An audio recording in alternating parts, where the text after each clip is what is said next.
Got some breaking news into the HQ, and that's how close it was. Mere millimeters, but the metric system finally got the U.S. women's national team. Alyssa Nair made the initial save, but Lena Hurtig's ball crept its way just across the line as Sweden eliminates the United States on penalties in the round of 16 at the Women's World Cup, and the U.S. women's national team, the top-ranked team in the world, the two-time defending World Cup champions, are out of the 2023 Women's World Cup.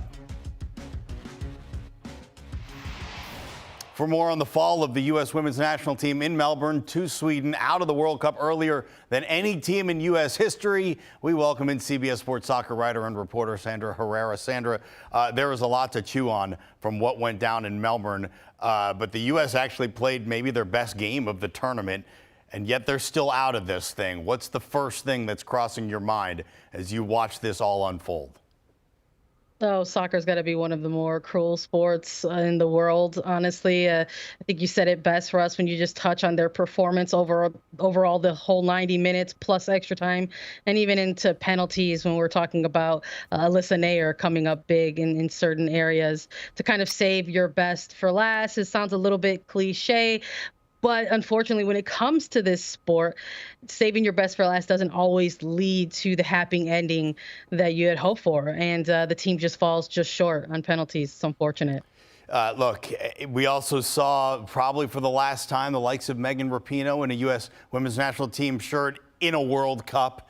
Same can be said for Kelly O'Hara, and just awful ways to go out for them, and Sophia Smith as well. 3 straight penalties missed for the United States. Is there any way to explain that at all, or is that just soccer?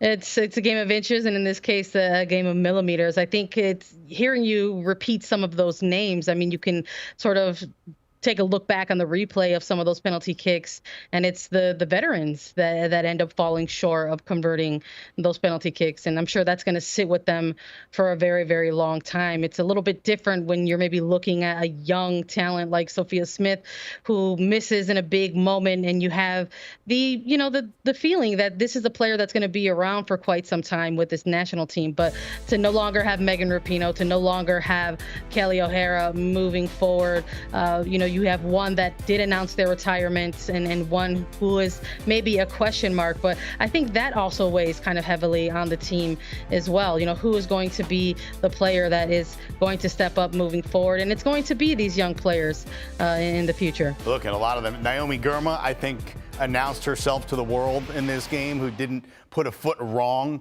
at all. Let me ask you a different question, though, because the U.S. played a terrific game against Sweden. I think we can agree on that. Where do you think this World Cup was lost then?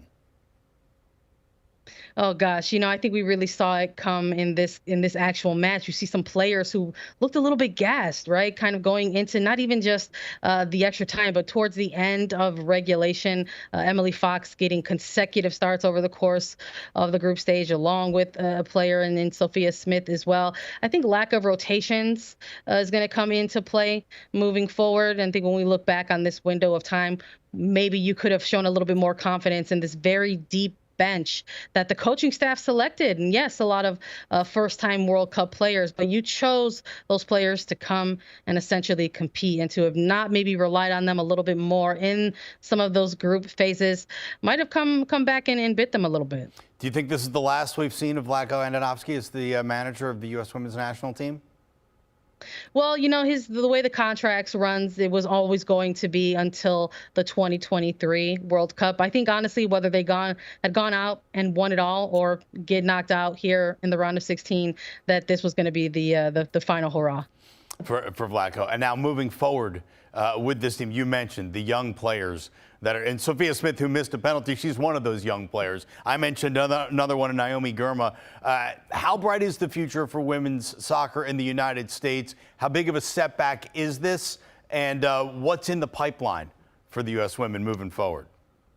Yeah, I don't know if I would consider a World Cup knockout round elimination something that is a setback. I think if you maybe present a question like that to different programs, it's not considered, a setback. I think for the United States, because they have set such a high standard, it feels like they fell short. But in terms of talent, who's in the pipeline, and who's there now, the future's absolutely bright. And this ending is actually going to probably just be the origin story for a lot of those young core players. Yeah, it all starts again. Once one cycle ends, another begins. Sandra Herrera, CBS Sports soccer writer and reporter, thank you so much for your input as the U.S. falls to Sweden in the round of 16 at the Women's World Cup in Melbourne, Australia. Hey, check out Attacking Third. It's the brand new live studio show on the CBS Sports Golazo Network 3 times a week, Monday, Wednesday, and Friday at 4 p.m. Eastern, dedicated to covering the women's game